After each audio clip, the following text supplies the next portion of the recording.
It's called the Flintlock. It's a muzzle loader, which means you load everything from the top of the barrel on down. Modern guns, you load everything from the back, and it's usually a cartridge. So the way a muzzle loader works, it's instead of having a cartridge that you have a bullet in, your barrel is basically your cartridge. So you load your powder down first, which is what's going to send your projectile out, and you put a round lead ball, which is your bullet, goes on top of that. And where a modern cartridge has an ignition cap in the base of it to set your powder off, this you put powder in what's called the pan here, and this is called a frizzen, which is just steel. And then you have in your lock here, you got a rock, this is flint, and that's going to strike the frizzen, create a spark that will drop a spark into the pan, ignite that bit of powder, which goes through that little hole there and ignites your main charge, which will propel your bullet right on out. So, because where we're at, we're not going to send the bullet out, but we'll load it up with powder and in the pan, and we'll touch off a charge and see what happens. So the first thing we're going to do is we'll measure out a little powder here.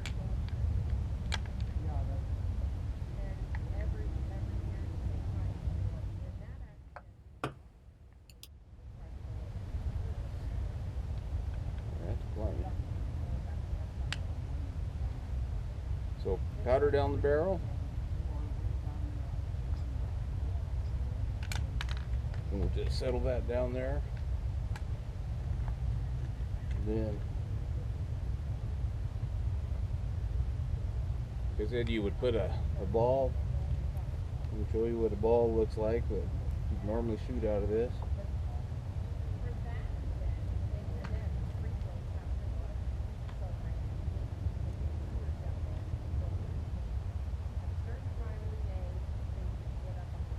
So that's a 54 caliber ball, just a little over a ½ inch. And that's what you put that on top of some cloth, and that's the cloth is called the patch.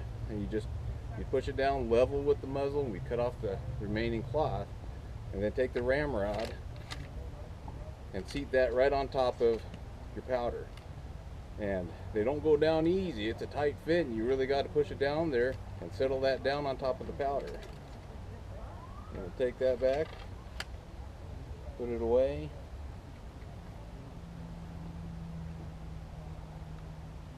And we got to prime our pan here.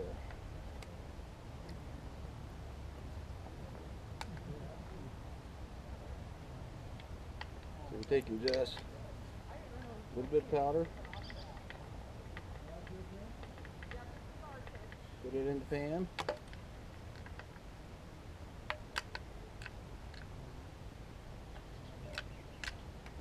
And we'll close the frizzen, take that back.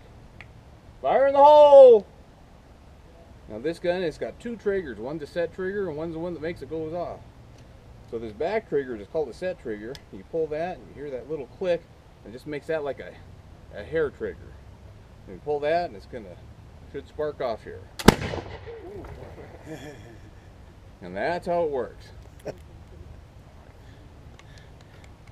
What is the approximate vintage of the rifle? Oh, good grief. This one here, this is patterned off of an old Hawken. So this rifle itself, Hawken started making rifles early 1800s. Now the difference with the Hawken rifle is that was a high dollar rifle back then. It would cost 3 to 4 times what most trade guns did.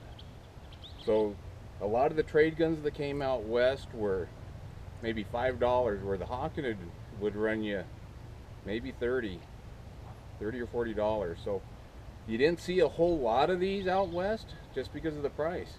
The people that came out west to work, they just didn't have that kind of money to spend on these.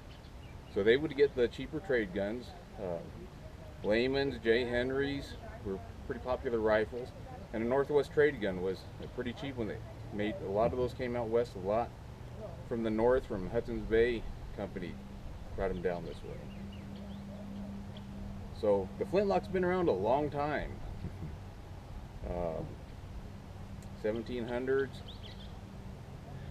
And when did the flintlock, when was it replaced with cap and ball? With the cap locks, around the early 1800s, the cap lock was available.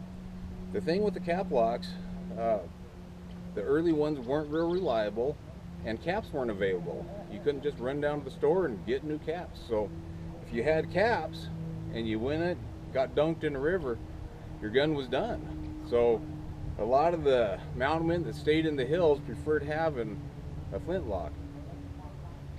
You know, this is flint, but I could walk around and I could find a sharp rock that'll spark this off just the same. So the flintlocks were quite popular and stayed that way for quite a while. Around the 1830s, 1840s, the cap locks really started taking over, and you'll see in some of the ledgers and some of the books you'll find where some of the mountain men were replacing the locks and converting them over to cap locks. Mm-hmm. So this was a gun that would be used up until the middle of the 19th century then? The 1850s, yeah. 1860s? Sure. And some would still use them, some still preferred them. Right. But the popularity started going down, and as caps became more reliable and available. more popular and available. Okay. Excellent.